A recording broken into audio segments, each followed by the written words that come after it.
Apakah kalian tahu kebutuhan gizi dan menu makan anak sekolah? Anak sekolah membutuhkan zat gizi setiap hari yang diperoleh dari berbagai macam makanan dan minuman yang digunakan sebagai sumber energi, pertumbuhan, pengganti sel-sel yang rusak, dan untuk menjaga kesehatan. Pada dasarnya, terdapat 6 macam zat gizi, yaitu karbohidrat, lemak, protein, vitamin, mineral, dan air.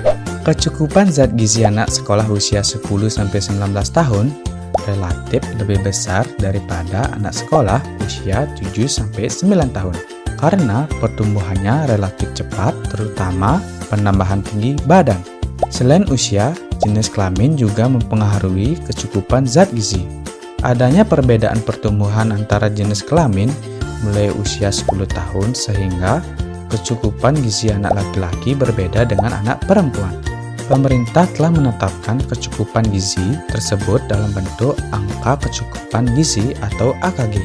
AKG adalah angka kecukupan zat gizi setiap hari menurut golongan umur, jenis kelamin, ukuran tubuh, dan aktivitas fisik untuk mencegah terjadinya kekurangan ataupun kelebihan gizi. Adapun menu makanan dengan kebutuhan gizi seimbang setiap hari. Yang pertama, makanan pokok. Makanan pokok adalah pangan yang mengandung karbohidrat sebagai sumber tenaga dan telah menjadi budaya makanan di Indonesia. Berbagai macam makanan pokok di Indonesia seperti beras, kentang, jagung, singkong, dan ubi. Terdapat beberapa syarat untuk menjadi makanan pokok, yaitu mengandung karbohidrat, rasanya netral, murah, mudah didapat, mudah disimpan, dan tahan lama. Anjuran makanan pokok adalah 2/3 dari 1/2 piring nasi atau sebanyak 150 gram nasi atau 300 gram kentang. Yang kedua, lauk pauk. Lauk pauk merupakan sumber protein untuk tubuh kita. Lauk pauk terdiri dari lauk hewani dan juga lauk nabati. Lauk hewani terdiri dari daging, ayam, ikan, dan hasil laut lainnya, serta telur maupun susu. Sedangkan lauk nabati terdiri dari tahu, tempe, dan kacang-kacangan. Kelebihan dari lauk hewani adalah asam amino lengkap dan mudah diserap tubuh, namun kekurangannya adalah kolesterol dan lemak jenuh yang tinggi dan harga yang relatif mahal. Kelebihan dari lauk nabati adalah lemak tak jenuh tinggi, mengandung isoflavon, dan harga relatif murah. Sedangkan kekurangannya adalah kurang higienis. Anjuran konsumsi lauk pauk adalah 1/3 dari 1/2 piring dalam sekali makan, yaitu setara dengan konsumsi ikan seberat 75 gram atau daging sapi seberat 70 gram atau daging ayam tanpa kulit 80 gram atau 55 gram telur ayam atau 100 gram tahu atau 50 gram tempe. Yang ketiga, ada sayur-sayuran.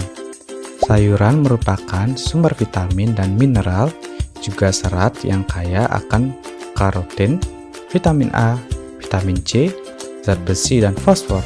Selain itu, sayuran juga berperan sebagai antioksidan. Sayuran dapat dimakan mentah dan juga dimasak terlebih dahulu. Contoh sayuran adalah tomat, timun, labu, dan lain-lain. Anjuran konsumsi sayur adalah 2/3 dari 1/2 piring sekali makan yang setara dengan 1 mangkok sedang sayuran dengan berat 150 gram.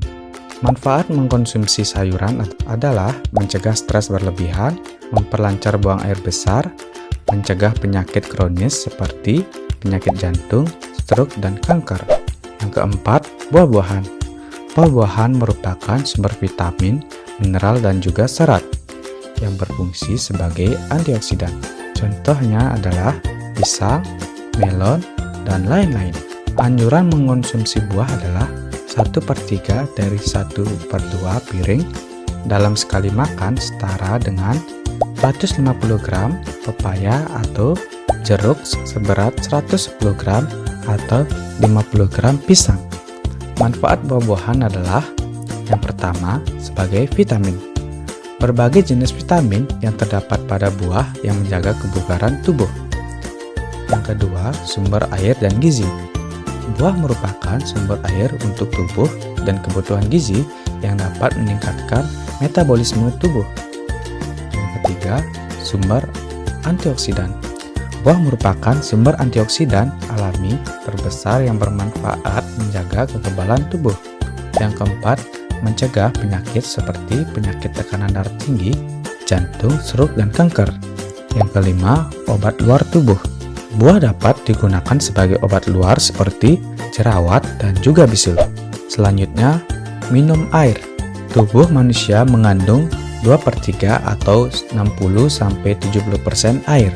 Apabila kekurangan cairan, tubuh bisa mengalami dehidrasi yang mempunyai ciri-ciri yaitu merasa haus, pusing dan sakit kepala, bibir dan mata kering, kurangnya energi, kelelahan, jarang buang air kecil, dan urin berwarna gelap dan sedikit.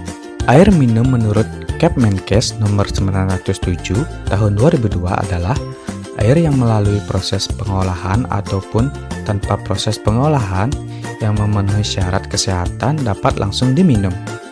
Syarat dari air minum adalah tidak berbau, tidak berasa, tidak berwarna, tidak mengandung mikroba, dan tidak mengandung logam berat. Kebutuhan cairan setiap orang berbeda-beda. Orang dewasa dianjurkan minum 8 gelas sehari atau sebanyak 2 liter per hari. Makanan juga menyumbang 20% air, sedangkan sayuran dan buah bisa mengandung sampai 90% air. Kebutuhan cairan akan meningkat dapat terjadi pada berbagai kondisi seperti pada saat olahraga, demam, diare, muntah-muntah, cuaca panas, pada saat ibu hamil dan menyusui. Manfaat minum air 8 gelas sehari yaitu memelihara fungsi ginjal, menghindari dehidrasi, mengurangi risiko kanker kandung kemih, melancarkan sistem pencernaan, menjaga kesehatan kulit, dan mengontrol kalori. Tips memenuhi cairan tubuh setiap hari yaitu membiasakan minum air putih waktu makan atau mengonsumsi cemilan. Sediakan selalu air putih pada botol dan bisa dibawa kemana saja. Tambahkan irisan buah agar air putih terasa lebih nikmat.